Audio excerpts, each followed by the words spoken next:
Okay, estheticians, we are back for section 2 of the written exam. This is our infection control chapter, probably one of the most important chapters. This is honestly what it is they're judging you on for both the written and the practical. Are you going to go out there and safely perform these services on the general public? Honestly, that's what TDLR is all about. The way you do each service doesn't, really matter to them. What resources you use, what product you use, none of those things are really what they're checking for. TDLR is here to make sure that you can properly perform your infection control procedure. So it is the, in my opinion, the most important. The next important from there, according to the exam, is facial treatments, because it is also 25% or 19 questions. But truly, truly, truly, infection control is the bread and butter of your licensing and your process with TDLR for your written and your practical. So if you are confident in this information, you get a really big boost if you can get all 19 of these questions right. Remember, we only had to get 54 correct total. 19 is just under half of that. So getting these topics covered and comfortable are ideal. The sections within infection control, the topics are cleaning and disinfecting, and that includes your implements, equipment, and your work environment. So the products, the procedures, and how you do everything is what they're talking about when it comes to your implements, equipment, and work equipment. Your safety procedures, including exposure incidents. So if you have a blood exposure incident, how to perform a patch test and the information that's relevant to a patch test. Skin analysis, which is the process of a skin analysis, but specifically certain disorders and certain diseases.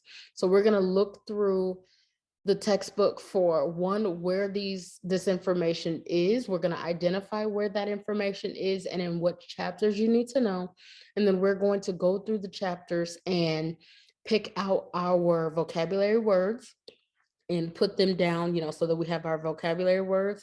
And then we're also going to go through and look and see if there's any pertinent information that we want to add to our notes for studying. One of the best ways to study these chapters when it comes to the chapter as a whole is just like I recommended in the written licensing and regulation section. Pull up your book, record yourself reading the chapter from A to B, from start to finish, right? A to Z.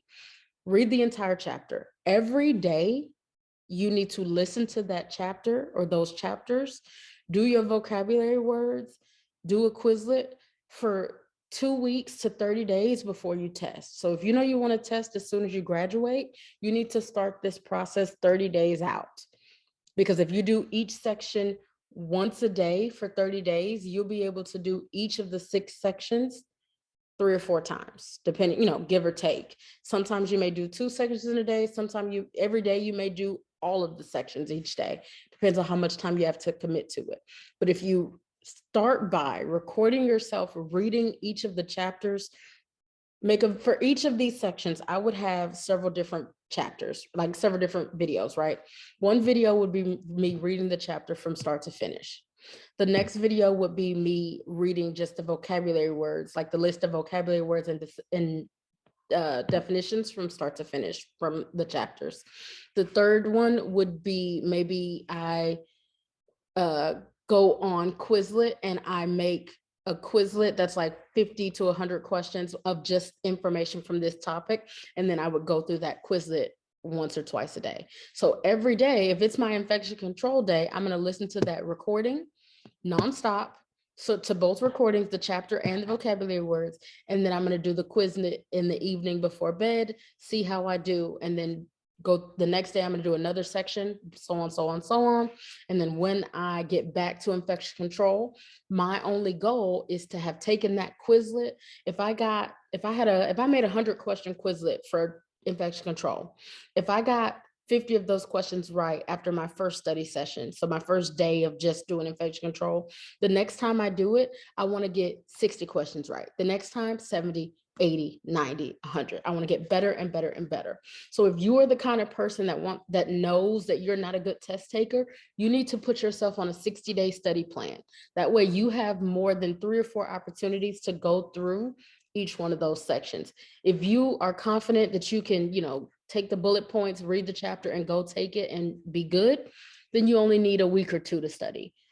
How much time you put into this is based on who you are and how confident you are in retaining the information. The more time you give yourself and the more the more methods you employ, the easier it would be. So for infection control, the topics are cleaning, safety, and skin analysis. The subtopics are cleaning and disinfecting implements, equipments, and work environment, safety procedures such as exposure incidents and patch tests, skin analysis such as diseases and disorders. The chapters that are covered in the written infection control 25% of your exam, or 19 questions, is Fundamentals Chapter 4, Disorders and Diseases of the Skin. Fundamentals Chapter 4, Disorders, Diseases and Disorders of the Skin. Foundations Chapter 5, Infection Control. You can pull information from the TDLR Rules and Law book. I wouldn't focus too much on that one. Let's do this. Let's put optional. Because you're going to work on that one when you do your licensing and regulation, because health and safety. And then Fundamentals Chapter 5, Skin Analysis. So each one of those subsections has already been identified in the book from these 3 chapters plus the optional rule book chapter. If you record yourself reading each one of those chapters, and each chapter takes you 30 minutes to read, how many times can you listen to those 3 chapters in a day? You're talking about 90 minutes total. You can listen to the chapter reading 3 or 4 times without even getting bored. You can listen to it. You can put it on while you're driving to work. You can put it on while you're at work at the front and you're just got your headphone in and you're listening. When you're at home cooking dinner, you can listen to it. If you take my advice and do that method, you will thank me. It's so much easier to study when you don't have to look at the book every time. Anyways, off of my soapbox. So some of the questions and general information that you want to understand when it comes to the infection control section, I broke down an example from cleaning and disinfecting, right? So cleaning and disinfecting, you're going to want to know what a contagious disease is. So you're going to want to know the characteristics of a contagious disease, but then you're also going to want to know each factors about each contagious disease in the chapter. So contagious disease, that's probably going to come from Chapter 4, Disorders and Diseases, which I didn't open. So let me open that one. Hold on.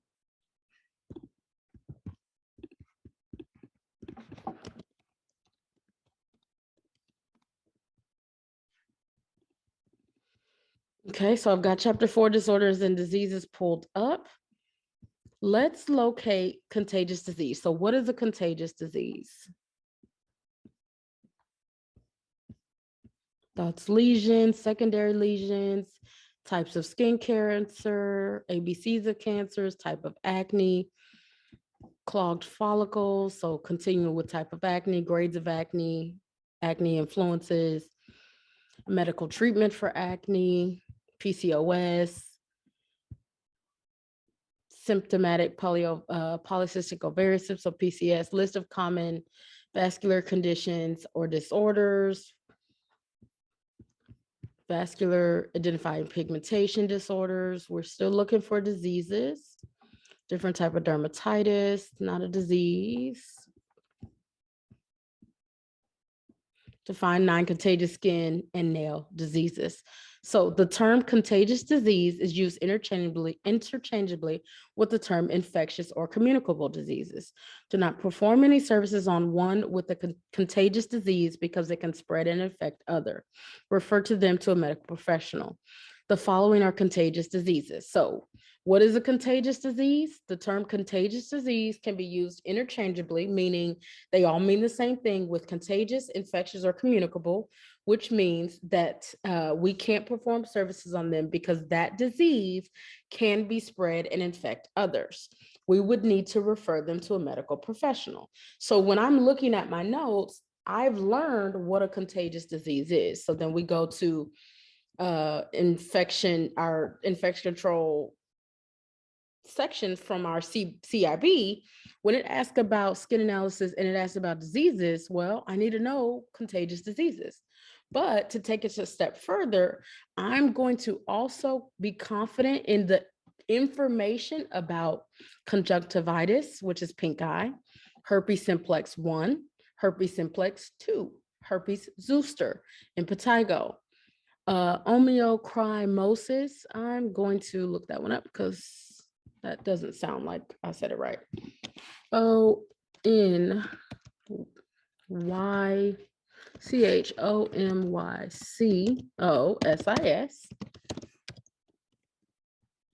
If you've never seen me do this before, if you don't know how to pronounce a word, join the club. We're in cosmetology. We're not physicians. Don't feel bad because you can't pronounce a word. Go to Google, type the word and pronounce, and it will prop up. And then you just hit play. Onychomycosis. So onychomycosis, which is a fungal infection that produces symptoms of thick, brittle, discolored nails. It's a fungus. It lives in the keratin of the nails, and it is onychomycosis. Onychomycosis. So I want to be comfortable with onychomycosis. Back to the listening to it. So if I'm recording myself reading this chapter, when I get to this, I'm going to play it. Onychomycosis. I'm going to practice it a few times in my recording. I guarantee you, after you've listened to that recording 4 or 5 times, you're going to know that's coming. You're going to know, mycosis. You're going to have practiced it and you're going to say it out loud to yourself. And you're going to be much more familiar with the information. All studying is doing is reinforcing the information, guys. Tinea corpus, and verica. So those are the contagious disorders, contagious diseases in the textbook. So on my exam, I am to assume, I'm air quoting, assume when they ask me about diseases, it's going to be one of those. Why? Because what does my resources say? These are the textbook that it's coming from. So in chapter 4, disorders and diseases, I want to have studied the disorders and the diseases that are listed. So let's go back to our notes because this is my master notes. So then what does disinfectant do? That's going to be chapter 5, infection control. So let's go to chapter 5 and let's go to our infection control.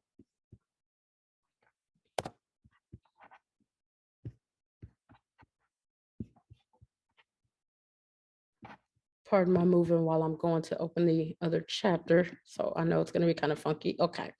So the question was, what does disinfectant do? So we're going to read through our chapter. This is talking about infection control and what infections are. Federal agency, so who's in charge? And there, boom, what did I say? There is our definition, disinfectants. The Environmental Protection Agency, or EPA, registers all types of disinfectants sold and used in the United States.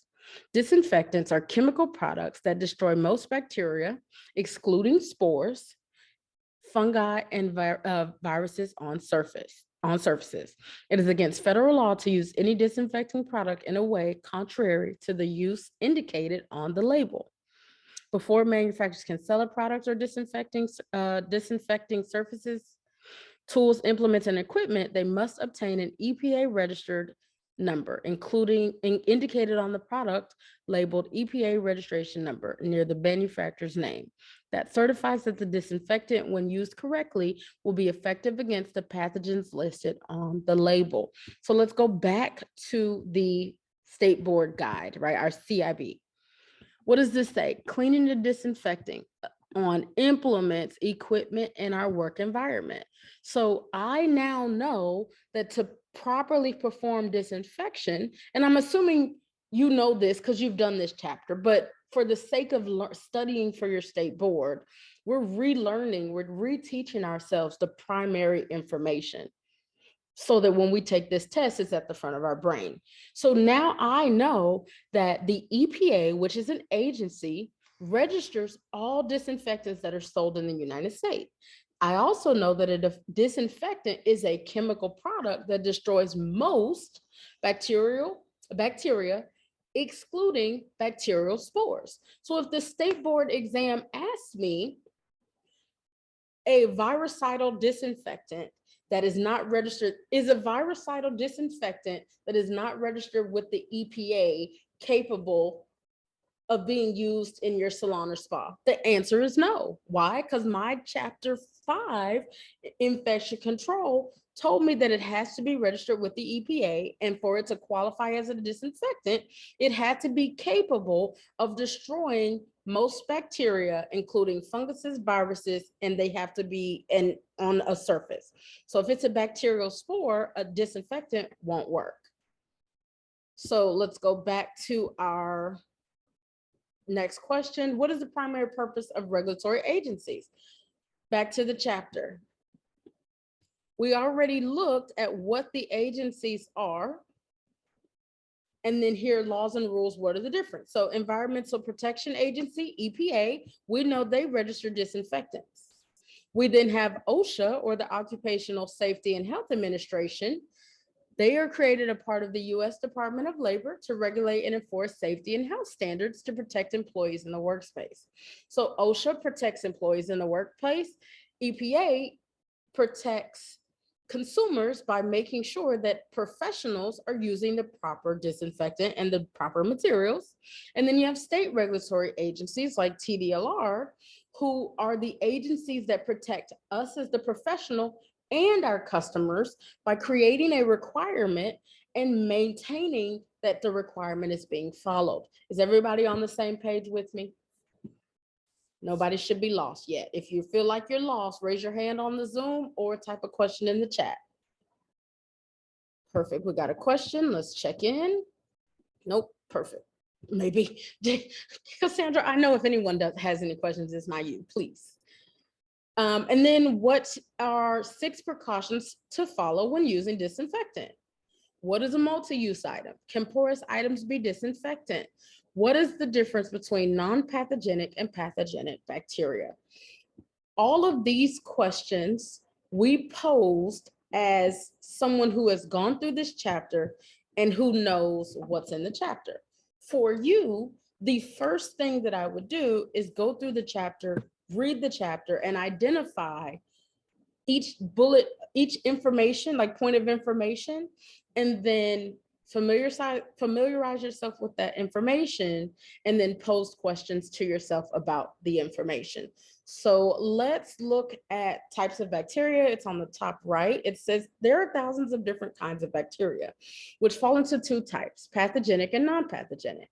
Most bacteria are non-pathogenic. In other words, they're harmless organisms that may perform useful functions. They are safe to come in contact with since they do not cause disease or harm. And then let's go down to pathogenic. Bacteria are harmful microorganisms that can cause disease or infection in humans. When they invade the body, salons, spas, and barbershop must maintain strict standards for cleaning and disinfecting at all times to prevent the spread of pathogenic microorganisms. So State Board is going to ask you, and I'm confident this is going to be in the exam. Write this down if you haven't already. State Board is going to ask a question like, which of the following are dangerous in the salon or spa environment?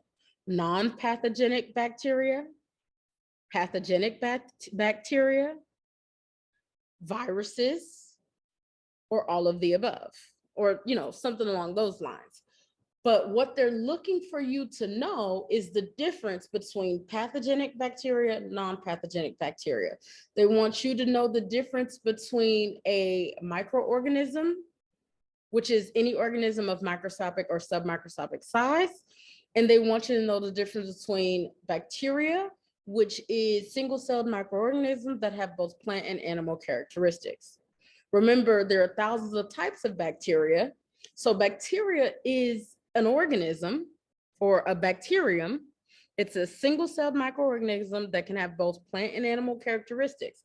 They're going to want you to understand the difference between bacteria that is non-pathogenic, like the bacteria that's in our gut microbiome, and pathogenic bacteria that we get when someone comes in and they sneeze in your face, or they sneeze, or they go to the bathroom and don't properly wash their hands. This is not new information to anyone. Everyone has done this chapter up to this point. Like I said, 19 questions is coming from chapter 4, disorders and diseases, chapter 5, skin analysis, chapter 5, infection control. You should know these chapters word for word, page by page. If you are confident in those chapters, you will ace those 19 questions and have yourself a really good advantage for your state board. You don't want to be guessing when it comes to infection control or facial treatments, because these are big chapters and they're worth a lot of weight on the exam. So we also have some questions as far as safety procedures, because we propose safety procedure questions, skin and eye disorders and diseases, and then some general written questions. So how many questions are on the exam for this section? 19.